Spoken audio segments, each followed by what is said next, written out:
and India News in the heart of now.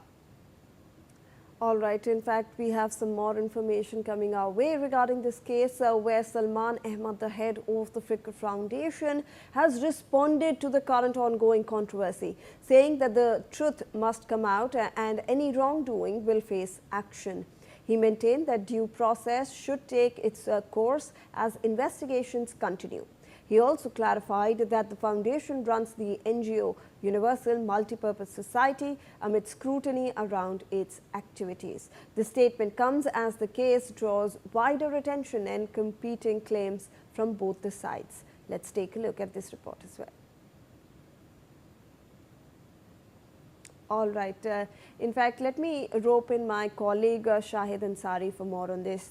Shahid, हमें पता लग रहा है कि यहाँ पर जो सलमान अहमद है, जो हेड है फिक्र फाउंडेशन के, उन्होंने एक स्टेटमेंट जारी किया है, उसके बारे में ज़रा हमें बताएं।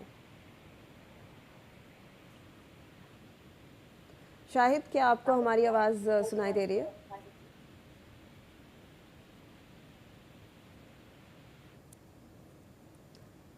All right, there seems to be some sort of a connection issue with my colleague over there.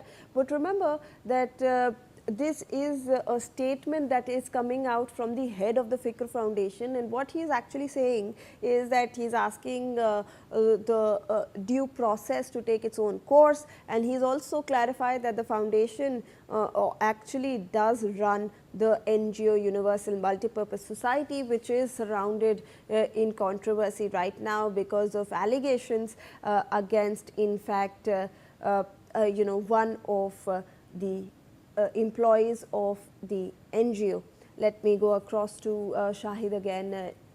Shahid, हम बात कर रहे थे कि सलमान अहमद ने एक स्टेटमेंट जारी किया है इस पूरे मामले में। आप हमें इसके बारे में ज़रा जानकारी दीजिए प्लीज़।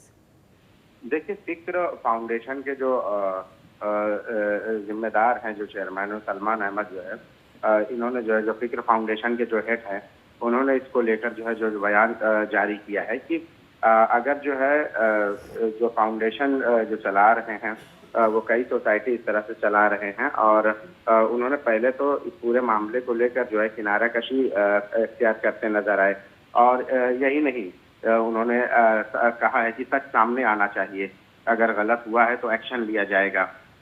और फाउंडेशन जो है कई यूनिवर्सल मल्टीपर्पज जो है सोसाइटी NGOs जो है वो चलाती है।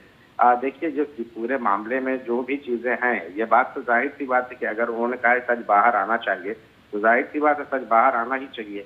लेकिन उसके बाद ये बात भी नज़रअंदाज नहीं की जा सकती कि पीड़िता के जो बयान है वो बयान ऐसे ही जो दिए गए हैं, उस बयान को जो है उस बयान के ही आधार पर जो है FIR दर्ज हुई है।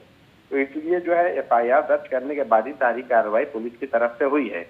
अब बाकी चीजें तो जो है देखिए जांच का विषय है, और जांच में जो है ये बात पुलिस को इस्टेब्लिश करनी है कि पीड़िता ने जो बयान दिया है वो बयान कितना दुरुस्त है, या आरोपी ने जो भी चीजें की है क्या वाकई उसने ये चीजें की है, ये तो जांच का विषय है।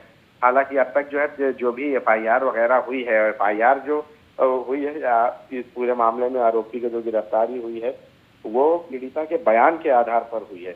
अब पुलिस के सामने है कि इसके लिए क्या सबूत हैं, क्या किसी इस तरह के एविडेंस हैं जिसकी बुनियाद पर जो है पुलिस उसे कोर्ट में जो है रख सके, या पूरे मामले को लेकर जब चार्जशीट फाइल हो तो वहां पे ये सारी चीजें मेंशन करे। देखिए, ये जांच का विषय है, और ये कुछ इसके लिए भी जो है महज कुछ दिनों तो चाहिए जिसके लिए पुलिस पूरी तफसीलात जो है इकट्ठा करेगी, क्योंकि हालांकि इस मामले में पुलिस और भी कई लोगों से पूछताछ कर रही है और ये भी जानने की कोशिश कर रही है क्या कोई और भी है पीड़िता के अलावा और भी कोई लोग हैं, जिससे ताकि इस पूरे मामले में ये क्लियर हो सके कि सिर्फ यही पीड़िता नहीं बल्कि और भी लोग जो है इसके शिकार हुए हैं। जी धन्यवाद आपका Shahid. With that, now we are moving on to some other news. Let's cut across to the latest developments that are coming in from Maharashtra.